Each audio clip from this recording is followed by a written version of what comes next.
Die Temperaturen im Garten sind sehr mild und man könnte zwischen Dezember und Januar noch was ernten. Das wollen wir heute auf diesem Rundgang uns genau anschauen. Und somit hallo und herzlich willkommen auf dem Permakulturkanal. Tatsächlich regnet es. Nach Silvesterwetter sieht das nicht aus. Aber umso besser, wir können heute was ernten. Sei dabei und komm mit.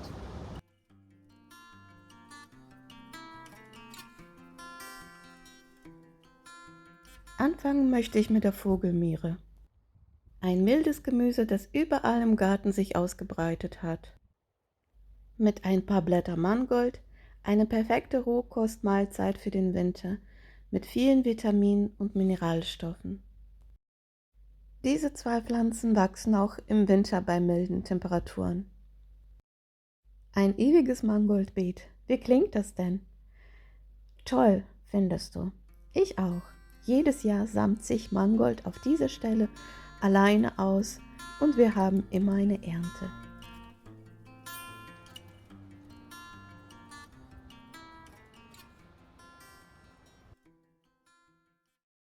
Mangoldpflanzen sind perfekte Lückenfüller im Beet.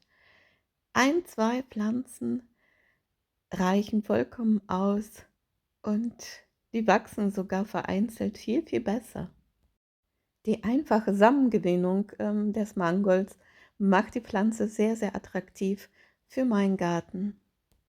Das saftige grüne Gras auf dem Beet ist das Weizengras. Auch jetzt im Winter könnte man das ernten.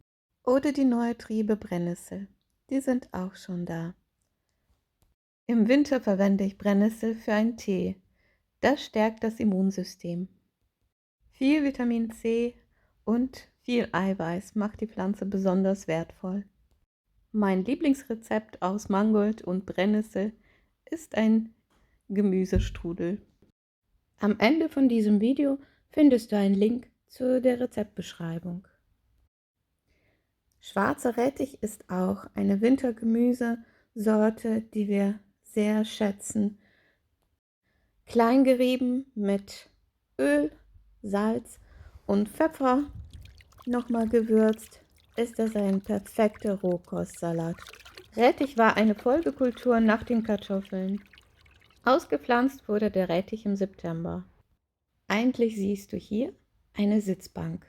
Und im Sommer ist es tatsächlich eine Sitzbank, die wir mit Kissen bedecken und uns gemütlich drauf machen. Im Winter allerdings ist es alles nass und kalt und Sitzen im Garten ist nicht möglich. Deshalb wird sie als Kompostbegrenzung benutzt. Dahinter ist nur Laub und gröbere Äste und im Frühjahr haben wir eine tolle Gartenerde. Daneben steht ein Mirabellenbaum und dient für die Sitzbank als Beschattung. Im Sommer hatten wir eine tolle Mirabellenernte und es stehen im Keller noch viele Einmachgläser mit Marmelade und Mirabellenkompott. Jetzt ist der Baum kahl und wartet auf das Frühjahr. Löwenzahn ist auch die nächste Pflanze, die man im Winter abernten könnte.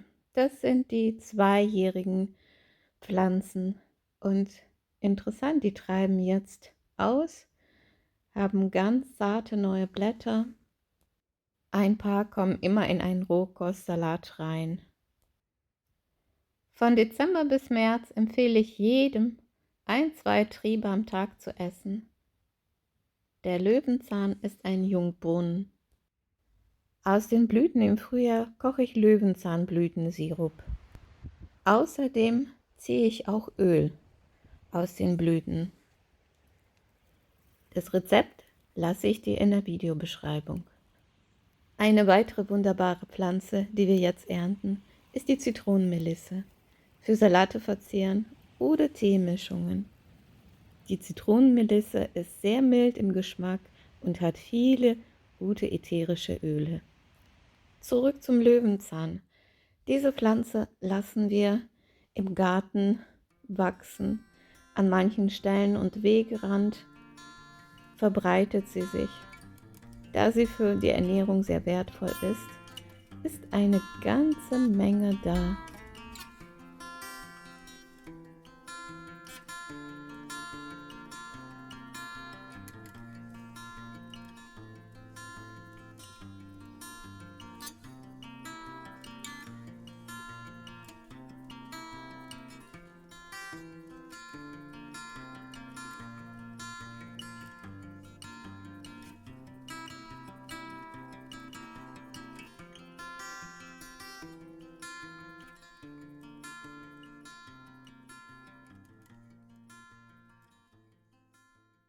Eine weitere wertvolle Pflanze im Garten ist der Gundermann. Genauso wie beim Löwenzahn. 1-2 Blätter am Tag reichen vollkommen. Für eine Teemischung in Kombination mit Erdbeerblätter, ganz mild im Geschmack, macht sich der Gundermann ganz gut. Dem Gundermann wird eine blutreinigende und Nierenleiden mildernde Wirkung zugesprochen.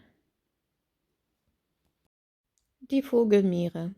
Mit diesem Kraut habe ich meinen Rundgang gestartet und schaut mal, wie viel ich noch weiter gefunden habe. Ich esse die Vogelmiere roh und sofort vom Beet. Meistens kommt sie in die Salatschüssel gar nicht rein. Diesem Kraut wird eine blutdrucksenkende Wirkung zugesprochen. Die Vogelmiere sammelt sich von alleine aus und wächst überall im Garten. Die ernten wir lediglich nur ab. Die Schafgarbe ist auch eine weitere Pflanze, die wir im Winter ernten. Genauso wie Löwenzahn. 1-2 Blätter am Tag reichen vollkommen aus. Das ist eine mehrjährige Pflanze, die immer wieder an einem Standort im Garten verbleibt und einfach abgeerntet wird. Die Malve ist eine weitere Pflanze, die auch jetzt im Winter ganz zarte, schmackhafte Blätter hat und genauso wie bei der Schafgarbe 1-2 Blätter am Tag reichen aus. Nächste interessante Pflanze, die wir jetzt im Winter ernten, ist Springkraut. Spinat und Winterportulak sitzen dieses Jahr besonders dicht. Also es heißt, jetzt abernten und schnell in der Küche verarbeiten. Spinat habe ich direkt im Oktober nach der Kartoffelernte ausgesät und das war tatsächlich dieses Jahr ein Experiment. Mir gelingt mein Spinat nie wirklich, aber dieses Jahr bin ich sehr zufrieden. Zwischen dem Spinat sammte sich von alleine der Winterportulak aus und das heißt auch jetzt schnell abernten und in der Küche verarbeiten.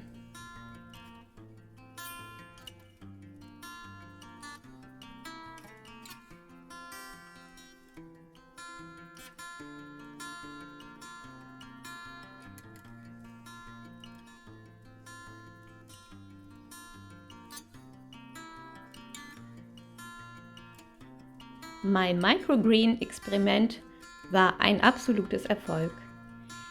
Das Erbsengrün ist gewachsen und ist jetzt nach 15 Tagen erntereif. Einige Erbsen habe ich wieder eingepflanzt, damit ich immer wieder Erbsengrün zu Hause habe. Da freue ich mich besonders drauf.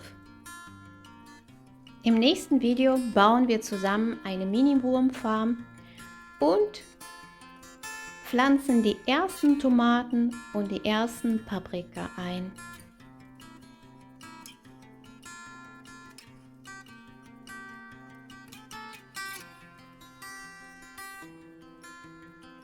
Möchtest du meine Experimente weiter mitverfolgen? Dann abonniere gerne den Kanal. Für heute verabschiede ich mich und sage Tschüss und bis zum nächsten Video.